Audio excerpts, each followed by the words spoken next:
Hi everyone, welcome back to another horror movie review. I'm really excited to be talking about Sinister tonight. When this movie came out, I watched it and I thought it was one of the scariest movies at the time, and I still think it pretty much holds up in most aspects, and I'm excited to talk about it today with you all. Let me know what you guys think about this movie down below if you've seen it, and if you haven't seen it, this review will contain some spoilers, so just beware of that. One thing that's always been really interesting to me about this movie is that it has the use of dumb horror movie characters. For example, the main character, in my opinion, the whole time I was like, you're stupid, you should literally move out of this house. But instead of it being a case where he's totally unaware of what's happening, it's interesting because he actually goes to this house because something bad happened at this house. This character is a true crime writer, so he moves into this house where a child went missing and the entire family was murdered in hopes of writing this book and sort of figuring out more information for his book and whatnot. Sort of where his career is at the point where we meet this character is he hasn't written a great book in years. You know, he had like his one-hit wonder type of thing, and essentially they're sort of broke, they're not doing so well, so he's trying to write a new book, and he's really obsessed with the story that he's trying to write, especially as he starts figuring out what else happened and what else is connected to this crime. I feel like his character is iffy to me because I never felt any empathy towards him. The entire time you're sort of like, you had this coming, dude. Like, I don't know what you want me to feel for you, because time and time again, there are signs that he should leave this house, that this is not a great space. His kid is having like horrible night terrors. His daughter is drawing paintings of a family being hung. Like, we're giving you clues here, and he just decides to stay. Basically, because of that, I don't think he's a likable character because he sort of like puts this family in a horrible situation. But at the same time, his character is still interesting to me because he's sort of like obsessed with wanting to be famous again in a way. There's a really good scene towards the beginning of the movie where he starts kind of figuring out that like, wait, this is a big deal. People were like hung here and there's related crimes and things like that. And he's calling the cops, but then he's staring at the book that made him famous. The operator on the phone is like, hello, hello, are you gonna say something? And he just doesn't say anything. That whole exploration I think is good. And his family isn't really like explored much. Like, his wife is just the only smart one in this house because she's the one that's like, I don't want to be here type of situation. And there's also a really good scene between both of those actors when she finds out that he knew that horrible things were happening in this house, because essentially he lied to her and he told her at the beginning of the movie that this is just a regular house, there's no crime related. But obviously she finds out and, you know, all hell breaks loose because, of course, who would want to be in a house where people were hung? You know what I mean? And then his kids, they're just kind of there to be like horror movie characters in a sense. Like, they're there to be creepy children. Like, one has night terrors, so there's a lot of really weird, creepy scenes with him. And then the other little girl, it's just a little girl. She's painting weird images.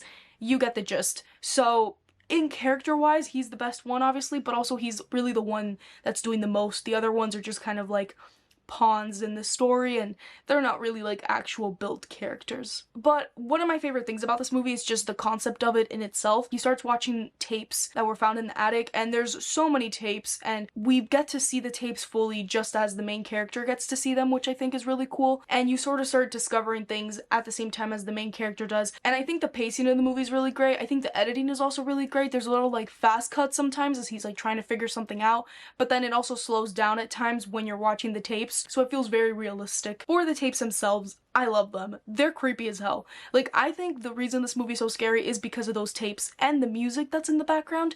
It's like the scariest sounds known to man. Like, I hate them. I was watching it and the sounds just get creepier and creepier and creepier. It's like, I don't even know what I'm listening to, but the tapes are so well done because it's like the Super 8 and they stay true to that with like the way it looks and things. And the videotapes itself are so creepy because they always start off with somebody recording a family from the outside perspective, and then it cuts and it's like dying in the worst ways possible. If you've seen this movie, let me know which one's the scariest, because in my opinion it's the lawnmower scene. That scene, I always forget that there's like a jump scare with associated to that because it's just a lawnmower going and then there's like a big jump scare, and it works. It scares me. It's really one of the only horror movies personally that actually terrify me because it sort of like puts a knot in my stomach, especially as you start to like find out things about this creature. Bagul, I think is the name, which also looks extremely creepy. The few times that we see him are so terrifying, and I also appreciated that they didn't like overshow him, I feel like it would have taken away from the scares. There's certain scenes where Ethan Hawke's character has to like zoom in to be able to see him and things like that. There's maybe like one actual jump scare that also got me when like he's up in the attic and he pops up. So I like the minimal use of him, but you still know he's around and he's still somewhere in the images, and it's still pretty scary. Also, Loki came in to say hi. Hi, Loki.